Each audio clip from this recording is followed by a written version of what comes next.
بسم اللہ الرحمن الرحیم۔ السلام علیکم ورحمۃ اللہ وبرکاتہ۔ صدقہ کس طرح کیا جا سکتا ہے؟ یہ یاد رکھیں کہ ہر وہ چیز جو کسی دوسرے کو فائدہ دے صدقہ میں شامل ہے۔ ہر وہ بات کام جو ہم اللہ کو خوش کرنے کے لیے دوسروں کے ساتھ بھلائی کریں وہ صدقہ میں شامل ہے، اور صدقہ کرنا ہر مسلمان کے لیے ضروری ہے، خواہ وہ امیر ہو یا غریب۔ مسکرانا بھی صدقہ ہے، خواہ گھر والوں کے ساتھ اچھے طریقے سے ڈیل کرنا ہے۔ عموماً گھر سے باہر تو ہم بہت اچھے ہوتے ہیں، لیکن اصل میں بلند اخلاق اس شخص کا ہے جس کا اخلاق اس کے گھر والوں کے ساتھ اچھا ہو۔ کسی کے ساتھ ہمدردی کرنا صدقہ ہے، کسی کی مدد کر دینا، مالی نہیں کر سکتے کسی بھی طرح سے صدقہ ہے۔ کسی کو اچھا مشورہ دینا، کسی اچھی بات پر عمل کرنا، برے عمل سے اپنے آپ کو بچانا، کسی سے اچھے طریقے سے ملنا، کسی کا بڑھ کے کوئی کام کر دینا، کسی کو اچھے راستے کی طرف گائیڈ کرنا۔ اگر اللہ نے آپ کو اچھا ذہن دیا ہے تو اس کو ایسے کام میں لگانا جو اللہ کو پسند ہو اور بندوں کو فائدہ دینے والا ہو۔ مال اللہ کے راستے میں خرچ کرنا، ڈھیروں مال نہیں تھوڑا ہی خرچ کریں، لیکن صاف نیت کے ساتھ، صرف اللہ کو راضی کرنے کے لیے، نہ کہ لوگوں کی نظروں میں اچھا بننے کے لیے۔ اصل چیز نیت ہے۔ ان میں سے کوئی بھی کام کرتے ہوئے نیت صرف اللہ کو خوش کرنا ہو۔ آج ہم دنیا میں دیکھتے ہیں کہ دو طرح کی ریکارڈنگ ہوتی ہے، آڈیو اور ویڈیو، لیکن اللہ کے یہاں ہماری نیت بھی ریکارڈنگ ہوتی ہے۔ جب بھی کوئی کام ہم کرتے ہیں وہ دنیا کی نظر میں کتنا ہی اچھا کیوں نہ ہو، اگر دل میں ہمارے اللہ کو خوش کرنا نہیں تھا تو سمجھیں کہ بیکار گیا۔ اللہ کی نظریں ڈائریکٹ ہمارے دل پہ ہوتی ہیں کہ کس نیت سے ہم یہ کر رہے ہیں۔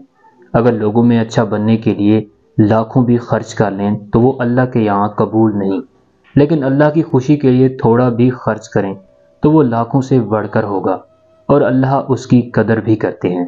زبان کا صدقہ، بری باتیں زبان سے نہ نکالنا، دل نہ دکھانا۔ جیسے بعض لوگ اس بات کو اپنی کوالٹی سمجھتے ہیں کہ ہم تو صاف بات کرتے ہیں، خواہ ان کی اس صاف گوئی سے کسی کا دل ٹوٹ جائے، اور وہ یہ نہیں مانتے کہ ان کو یہ صاف گوئی اللہ کو پسند نہیں، اس طرح کہ دوسرے کو ہرٹ کریں۔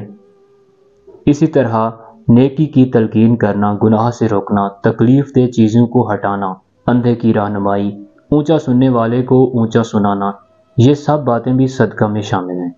فائدہ: صدقہ جہنم کی آگ سے بچاتا ہے، آخرت میں اور دنیا میں آنے والی مصیبتوں کو ٹالتا ہے۔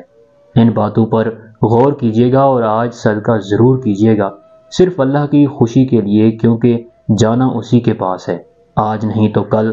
اگر وہ ہم سے ناراض ہوئے تو پھر اپنا انجام ہم آج ہی سوچ لیں۔ دنیا اور آخرت کی کامیابی کے لیے اللہ کو راضی کرنا ضروری ہے۔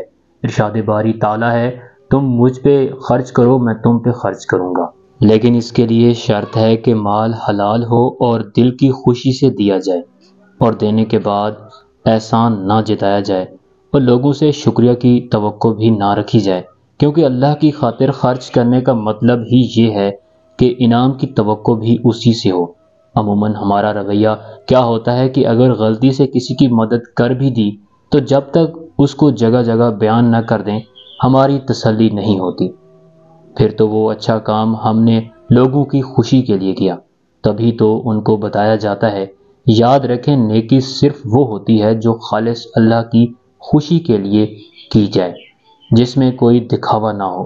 بہترین صدقہ وہ ہے جو مفلسی کی حالت میں دیا جائے، خواہ وہ تھوڑی ہی مقدار میں کیوں نہ ہو۔ اللہ تعالیٰ معیار دیکھتے ہیں، تعداد نہیں۔